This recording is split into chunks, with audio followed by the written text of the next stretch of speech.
देख सकते हम लोग क्लास 8 का 9.1 जो कि क्षेत्रमिति को आज हम लोग पढ़ने जा रहे हैं। प्रश्नावली 1 आइए हम लोग समझते हैं। देखिए क्वेश्चन हम लोग का था,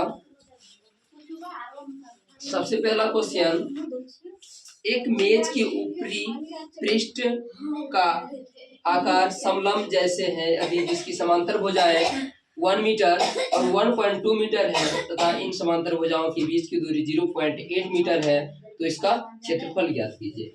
जैसे कि तुम लोग देख पा रहे होंगे, तो पहली भुजा हम लोग के पास कितना दिया गया है, 1 मीटर दिया गया है। और हम लोग पहले इसमें दो भुजाएं होती है, दो समांतर भुजाएं, एक ऊपर साइड एक नीचे साइड, और दो समांतर भुजाओं के बीच की दूरी बताने वाला एक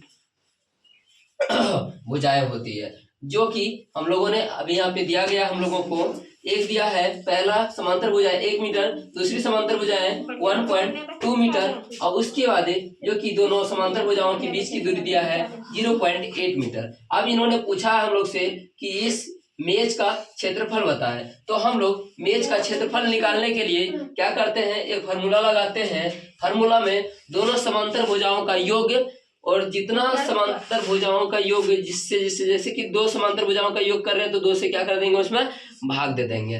दोनों का योग प्लस 2 से भाग, और बगल से क्या करेंगे, दो समांतर भुजाओं के बीच की दूरी जो है वो h है, h से क्या कर देंगे, उसको गुना कर देंगे। जो कि मेज की ऊपरी पृष्ठ का क्षेत्रफल हम लोग निकाल रहे हैं, फार्मूला लगा चुके हैं 1/2 into a plus b into h, जो कि पहली समांतर भुजा है, दूसरी समांतर भुजा है, और ये h जो है वो हम लोग का दो समांतर भुजाओं के बीच की दूरी है, जो कि मान दिया गया है।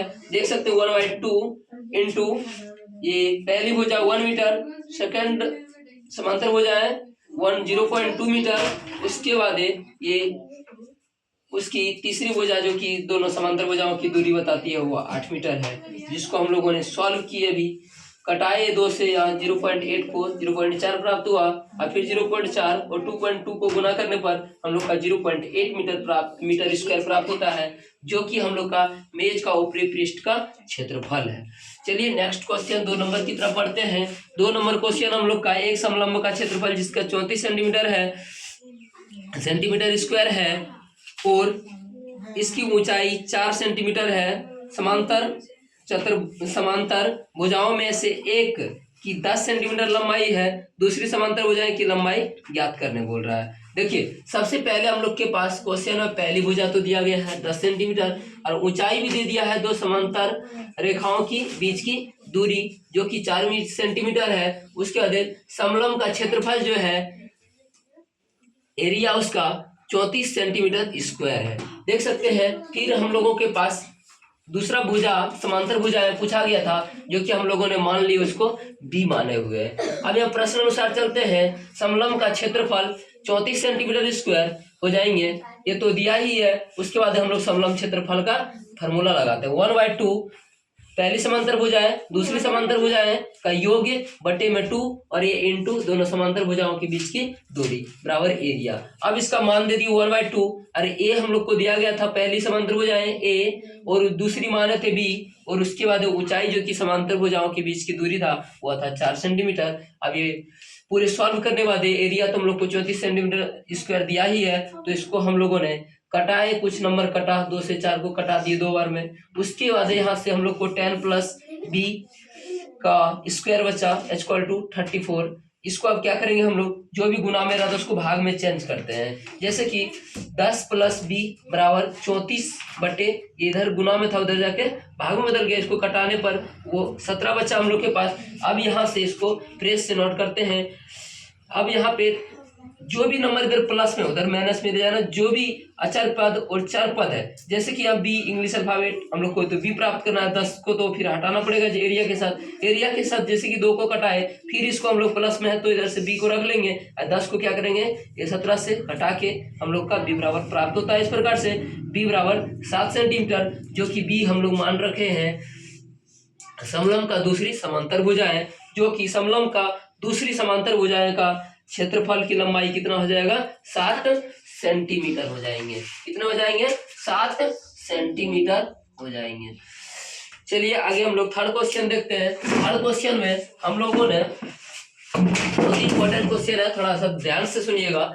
इसमें जो क्वेश्चन दिया गया है, क्वेश्चन है हम लोग का, एक समलंब आकार के खेत है ए बी सी डी की बाड़ की लंबाई यानी कि अड्डा की लंबाई जो दिया गया है चारों साइड का वह है 120 मीटर है। यदि बी सी बराबर 48, ये हम लोग का फिगर भी दिया गया है इसमें, बी सी बराबर देख सकते हैं 48 है। उसके बाद यहाँ पे दिया गया है सी डी दिया गया है 17, जो कि हम लोग का समलंब की दूरी को बताता है, समांतर भुजाओं की दूरी को बताती है। लेकिन यहाँ पे कुछ तिरछा वाला रेखा गया है, और ये जो है हम लोग का उसमें क्या बोलते हैं, क्षेत्रफल जो ज्ञात करने के लिए इसमें बोला गया है, क्षेत्रफल में ये भुजाएं नहीं लेते हैं, दोनों का एवरेज भुजाएं लेते हैं, जो कि समान दूरी सटीक दूरी बताता हो। इसमें तो ये लेंदी है, ये आंसर में गड़बड़ भी हो सकता है, इससे एरिया ज्यादा निकल जाएगा, इसीलिए दोनों का एवरेज निकालना चाहिए।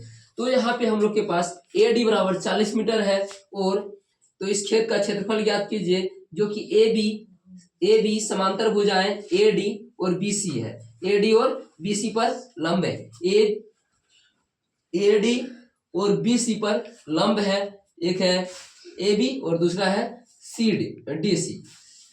तो यहाँ पे हम लोग का परिधि तो दिया है, चारों वाड़ जो है खेत का वाड़, ये चारों साइड, ये जो खेत का वाड़ है, एक ये, दूसरा ये, तीसरा ये, चौथा ये, तो चौथा का चारों का योग जो है वाड़ 120 है। तो हम लोग यहाँ से 3 तो अभी हम लोग के पास उपलब्ध है, चौथा प्राप्त नहीं है, तो चौथा को हम लोग एच मान रखे हैं। अब यहाँ पे हम लोग लिख सकते हैं खेत की परिमाप बराबर, जैसे कि ए डी दिया गया है, उसका बाद सी डी दिया है, बी सी दिया है, और ए बी प्राप्त करना है हम लोग को, ताकि हम लोग क्षेत्रफल निकाल सके। समलंब खेत का ए बी सी डी का परिमाप 120 मीटर है, जो कि अभी हम लोग A plus D, C plus D और बी सी को क्या करेंगे, जोड़ेंगे। उसके बाद ए बी को ले लेंगे। उसके बाद हम लोग के पास 3 का मान है, तीनों का मान दे दिए, जो कि ए डी का मान 40 है और सी डी का 17 है, बी सी का 48 है, plus A B equal to 120। यहाँ पे हम लोग को प्राप्त हुआ है, जो कि पहले से दिया गया है। अब इसमें इस तीनों को योग करने की जरूरत है, तीनों को जोड़ेंगे, जोड़ के 105 प्राप्त हुआ, और ये ए और बी से दोनों बच गया इधर। अब इसको क्या करेंगे, जो भी प्लस में इधर रहता है उधर जाके माइनस में हो जाता है, जो कि ए बी बराबर 120 माइनस 105 हुआ है, और ए बी बराबर घटाने पर इसको 10 में से 5 गया 0, इधर से 1 गया, 1 बचा 0 0 100, जो कि हम लोग के पास अभी 15 मीटर बचा हुआ है। जो कि अभी हम लोग का एक जो कि बाड़ बचा था खेत का ए बी सी डी में से ए बी का बाड़ प्राप्त करने के लिए हम लोगों ने क्या किए, इन तीनों का योग करके अब पूरे चारों तरफ वार्ड में से तीनों को घटा के चौथा हम लोग ए और बी प्राप्त कर लिए, जो कि 15 मीटर है। अब हम लोग का समलंब का क्षेत्रफल निकलने के लिए तैयार हो चुका है, जो कि एक हम लोग का एवरेज लंबाई होना चाहिए समांतर भुजाओं के बीच की दूरी, और 2 समांतर भुजा तो हम लोग के पास पहले से उपलब्ध है ही है। चलिए हम लोग क्षेत्रफल की तरफ से बढ़ते हैं। अब खेतों का क्षेत्रफल हो जाएगा 1/2 पहली समांतर भुजा है इंटू दूसरी पहली समांतर भुजा है प्लस दूसरी समांतर भुजा है इंटू ऊंचाई, उसका दूरी, यानी कि 2 समांतर भुजाओं की बीच की दूरी। अब चलिए मान लेते हैं ए बी तो हो जाएंगे 1/2, ये तो उसका है, जो कि 2 समांतर भुजाओं के बीच की दूरी का योग बटे 2 होता है, वो मान है। अब ए डी ऊपर वाला भुजा और नीचे वाला बी सी और ए बी, जो कि हम लोग का ये दूरी बताती है। उसके बाद आप सबका मान लेना चाहिए 1/2, ए डी का मान है 48 ले लिए, बी सी का मान 48 और गुना ए बी का मान, जो कि हम लोगों ने अभी अभी निकाले हैं 15 मीटर। कितना निकाले हैं, 15 मीटर। अब उसके बाद इसको सॉल्व करेंगे। चलिए 2 से इसको पहले जोड़ कर लेते हैं, क्योंकि गुडमास की तरफ से हम लोग जानते हैं कि सबसे पहले ब्रैकेट के अंदर सॉल्व करना चाहिए। तो ये ब्रैकेट के अंदर पहले सॉल्व करते हैं। 40 और 48 को जोड़ने के बाद 88 प्राप्त होता है, जो कि ये 2 से यहाँ कटा देते हैं, इसको 44 बार में कट रहा है, तो कटा के और फिर फाइनली इस दोनों को अब अंततः गुना करेंगे, जो कि 44 गुना 15 660 मीटर स्क्वायर होती है। अतः खेत का क्षेत्रफल हो जाएंगे, खेत का क्षेत्रफल ए बी सी डी का क्षेत्रफल हम लोग के पास 660 मीटर स्क्वायर प्राप्त होता है। ठीक है, धन्यवाद। और इस तरह वीडियो देखने के लिए और सॉल्यूशन पाने के लिए चैनल को फॉलो एंड सब्सक्राइब कर लें। Thank you brothers, next video में